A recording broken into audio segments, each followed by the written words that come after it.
Hey guys, welcome back. BDCKR here. This is Season 6, Episode 25 of our weekly P&Q&C&A&T videos, which is just a Q&A video that has slowly expanded. If you're watching this on YouTube, the important thing that you need to know is you can watch this in podcast format by checking out the links in the description. And if you're watching it on podcast format and you didn't get there from YouTube, I don't believe you. So it doesn't really matter. They're going through this a little bit briskly, because this is version 2 of episode 25 because there was this is our second attempt at this video. I totally copped to this. I screwed up. I did not record it properly. There's now 45 minutes worth of video and podcast that has been lost to ether forever. Yeah, and it's okay. Mistakes happen. I didn't notice it happened. So really the mistake is equally on both of our parts, because it was just like a click that probably wasn't focused on the window the right way. Yeah. Because it was something with Audacity. The audio didn't record. Anyways, bygones are bygones. Nobody's, there's no big issues. But we did want to still make some content for you guys. And we wanted to talk about this question. And we figured it would be better to do a summary while it was fresh than try to recapture what had been lost afterwards. Right. Because we can't, it's going to be a lot shorter too, because we're not actors. We can't fake the original discussion that we had, where we came to some of our sort of revelations or realizations. Or we can, just not convincingly. So we want to cut this a little bit quick just because of time constraints. Right. So our first question that we used as a jumping off point comes from koev. And they say, do you guys know if WB bans hackers in multiplayer, the first guys on the ladder that have obviously hacked to get points? Was trying to aim for first place, then I see these guys hacking. Fun as hell. And, like I said last time, I think that's how your name is pronounced. We extra didn't have time to check this time. Oh, technically, yeah, I know. But if I've mispronounced your name here, out of everybody's name I could have mispronounced, I think yours I have the least excuse to. So my sincere apologies if I have. Yeah. But let's answer the question. So yeah, they do. They do it at the end of the season, and while it's better than not doing anything at all, because you still get your position, the problem is that during the season you're still facing them. You are still losing any fights that you would have otherwise won, and you're losing any bonuses that you might have otherwise gotten, because a lot of hackers end up being the final fight in the ladder that's worth your bonus, yeah. So you lose all your bonus. Mm-hmm. And yeah, it's the good thing is that they catch some hackers. The bad thing is that there's a lot of hackers they don't catch, yeah. And part of it is because the hackers, if they do a good job, they can fake like they're legit accounts. Mm-hmm. And if they're not, sometimes they can still try to fake like they're a legit account. Yeah. And that brings me to the taking off point for the this thread on the Injustice Gods Among Us subreddit, mm-hmm. where someone was claiming they said that we were in first place for the last season on iOS, and they made a number of claims. Yeah, and so we're going to give a quick rundown of the claim, maybe point by point, take over why it was, talk about why it's implausible, and why as you said last round, but I'm basically able to parrot your points now, approximately. This is either a huge misunderstanding, or somebody's made a mistake in the information that they've conveyed, or it's an outright lie. Right. And so here, if we just look at the comment they've made, basically they said that they won with 11,450,000 battle rating. That was how they got first place, and that's totally possible. Yeah. I can do some of the math a little bit later. That's not any reason to doubt them. Yeah, and that's something you can see actually if you go back, and if you're on iOS, yeah, you can see previous season. Yeah, you so you can get proof. Yeah. Right. So the interesting part that we're going to talk about is the stats. So what they've said is that each battle takes approximately 15 seconds and nets 4,000 to 5,000 battle points, with an additional reward of 24,000 every 7 battles completed. And they say, with their numbers, that's 55.5 thousand points per 105 seconds to complete the 7 matches. And they also follow up that when somebody asks them, they say, oh, so you say 15 seconds per battle on average. What about loading times? What about using energy recharges, or basically anything, all the in-between stuff? Right. And they respond that they do actually factor the time between battles into the 15 seconds per battle. And they're on iOS, and there were just things like Full Metal teams with max stats when they were fighting. They didn't see any hackers. Right. So other than that, I should say. The minor stuff that's wrong is if you're making 4,000 to 5,000 battle points per fight, you're starting off at 4, it scales up to 4.5, maybe for 2 more fights, and then you hit 5,000 for the last 5. Yeah. or 4 or 5. The max bonus is 21,000 because how it's calculated is 60% of your total battle points. Yeah, so 24,000 is not a possible number. Right. So, that's not necessarily bad inherently. What that just means is it's possible they made a mistake. They've made lots of mistakes. But that number is not possible. So if they're pulling that from, like, their actual data, then unless something's different on iOS that we don't understand, and that's not possible. And it's not. Yeah. So the bonus is wrong. They're estimating 3,000 too much on the bonus, and they're estimating a weird number for the total. Yeah. It's not right, and the 105 seconds, not possible. Yeah. So 15 seconds. We've crunched the numbers on our faster device. So the footage you're looking at right now is a slower device, but 8 seconds in-game time is the quickest you can get. As far as we've ever seen, right? 7? No, or 7? Well, in multiplayer, I think 7 or 8. If you get everything perfectly with an Ares team where you're hitting special 2, boom, boom, boom. Yeah. I think you can get 7, maybe 6 in-game time, but what you're still looking at is about 30 seconds because that's... anytime you take the game clock is not the same as real life. Because specials is one large thing that throws it off. Another thing... Right, the minigames. Yeah. The minigames don't count towards your real time the same way. Yeah. Or sure, your game time, sorry. It counts... real time, you're still tapping away, right? Yeah, so we're going at a little bit of frenetic pace just because we want to get everything done. Because we're like 2 hours behind schedule. And also, the longer this video is, the more time it's going to take to encode. So, any time is wasted time, unfortunately. But basically, the bottom line is that even if you include the loading screens taking no time, or basically no time, even if you assume the fastest possible battle every time, even if you assume that they're using the minimum amount of, like, specials, or not the minimum amount of specials, even if you assume they're taking the absolute minimum amount of time, they're skipping the next button, they're using energy recharges, they're doing all this menu stuff in, like, frame-perfect timing. Yeah. To me, it seems like there's no way that is going to take 15 seconds per battle. There's no... Like, even with just the minimum animations for all of that to play out, with no loading time, even if it happens instantly, and I don't know if that's even possible even on the newest iOS devices, you would still run into a situation where I think it would be taking you... like a lot in excess over 15 seconds, like you said, 30 seconds even for a fight that displays as 8, right? So maybe and the other thing I want to talk about is the team, and then get back to why I think a realistic estimate is just way far. Well, I mean, it makes this claim to be so unbelievable. Like, each little point separately is sort of, maybe they made a mistake. You put them all together. So their team was Killer Frost, Ares, and Batgirl. Yeah. Killer Frost with Enchantress, Razzle Ghoul Scimitar, and Mutated Bow and Spikes. Ares with Tantu Totem, Ibis Stick, Astro Harness. Batgirl Prime with League of Assassins Knives, Cloak of Destiny, Knife Collection. Mm-hmm. So here's why this team is a bit of a failure.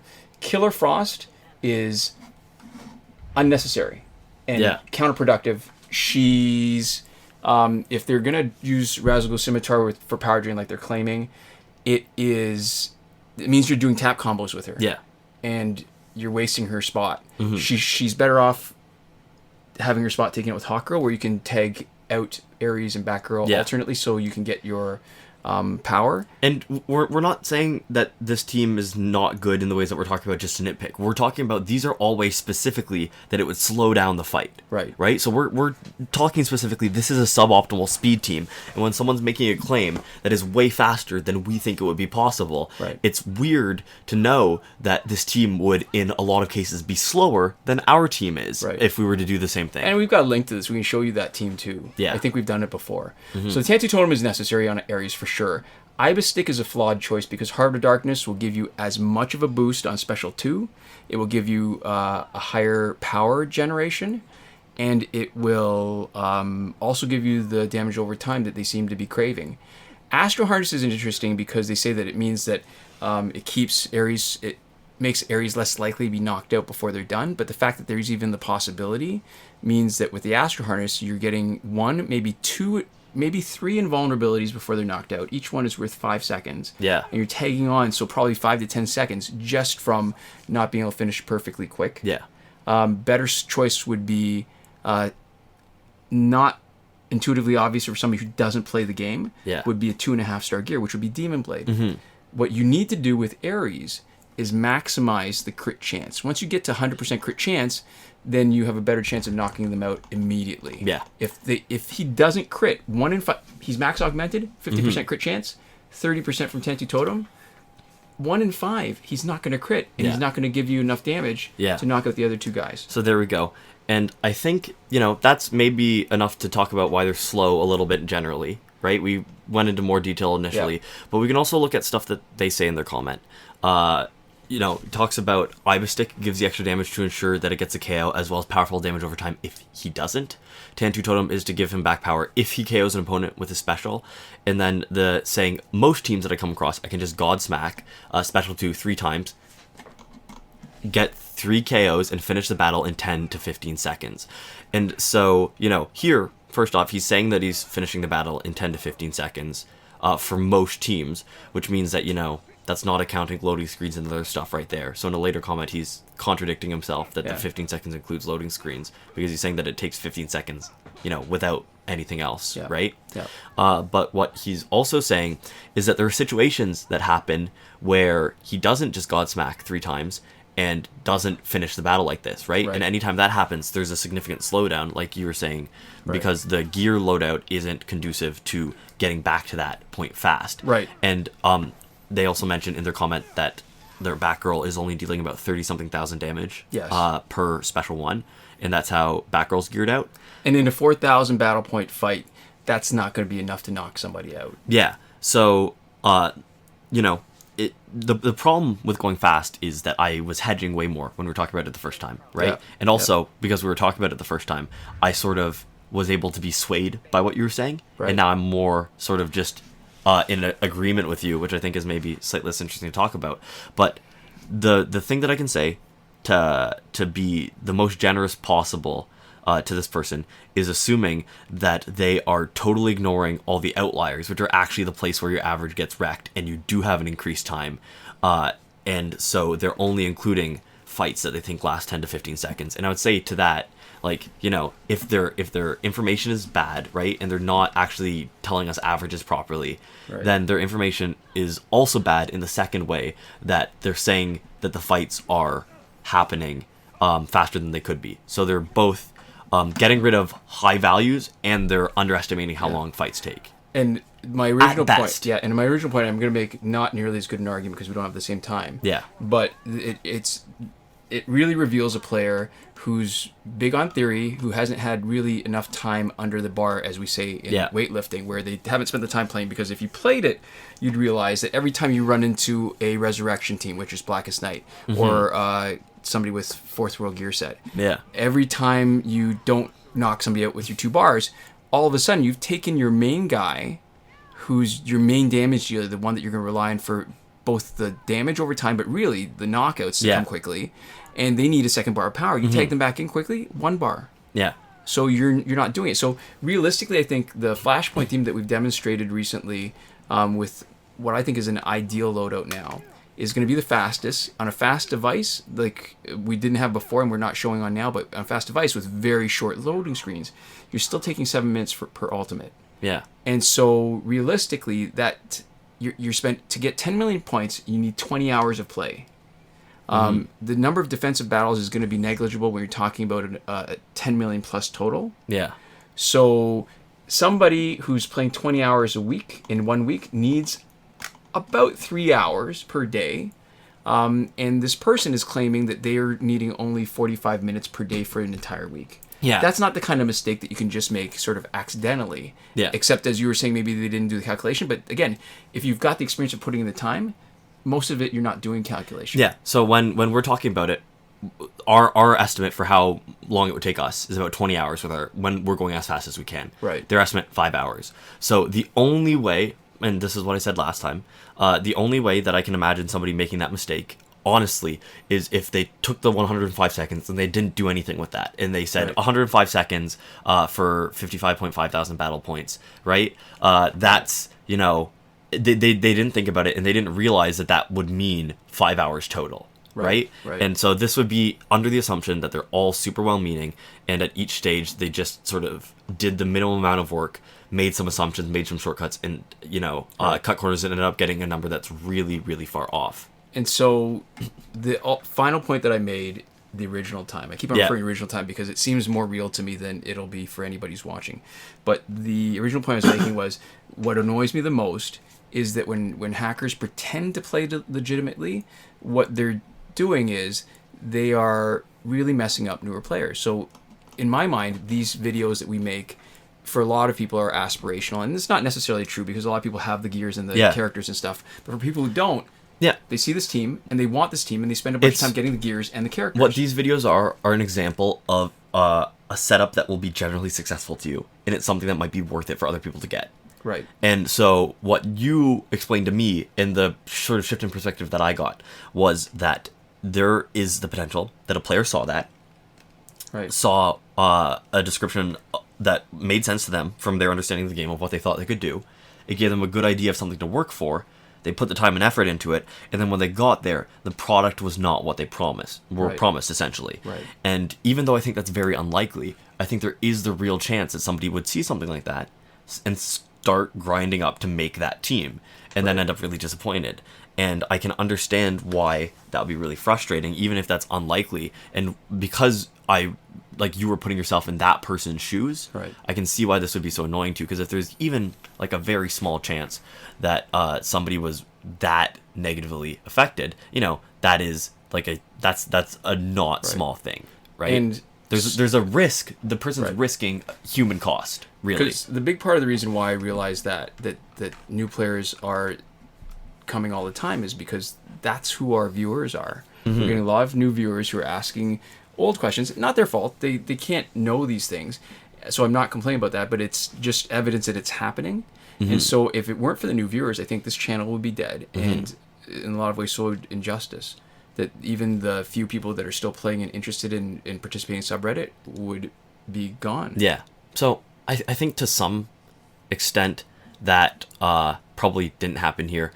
And that's maybe like a little bit of what could have happened, like sort of dramatization. But I do sort of, I think, understand that, at the very least, this person was not thinking stuff through. And, the worst case scenario here is actually kind of crappy for some people involved. And that sucks. And so that frustration sort of comes from a place that I think I can get behind, even if I don't personally feel, I think frustration is maybe a little bit annoyed strong. by the same extent. Sorry, annoyance. Yeah. I definitely don't feel annoyance to the same extent.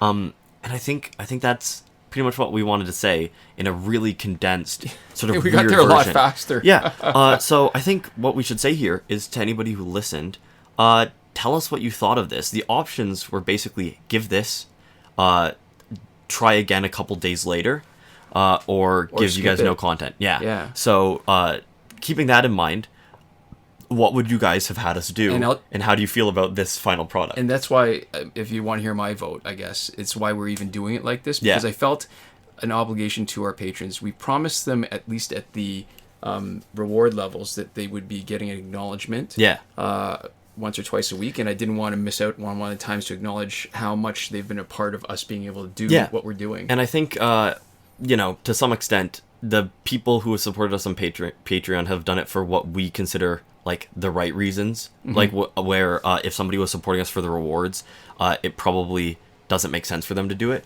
and that's been evidenced by the fact that people haven't really taken huge advantage of the rewards. They've mostly just sort of supported us at whatever level they I guess felt they should, and just let that be. So we're super appreciative that people have even made the choice to support us at above the level they need for credit. But just really that anybody supported us at all. So right here, as we wrap up, we should give a massive, massive thank you to our Patreon supporters. And you should too, if you're a viewer and you prefer this over nothing, because they are really the thing that tipped it over the edge to make us make this content. Absolutely true. Yeah. So they're actually giving you more content in a very direct way. So a huge thank you to Console Peasant, supporting us at the highest tier last word. John Auriemma at the Your Message Here tier. Shawn, Farrell, Daniel Simonson, and Aaron Mall, who support us on the credited level. And Eddie G, Chris Wolf, and Laszlo Georgiadis at the gratitude level. So there we go. Thank you guys so much for your support. And thanks so much to all of you for watching or listening. We'll see you next time. Komoda.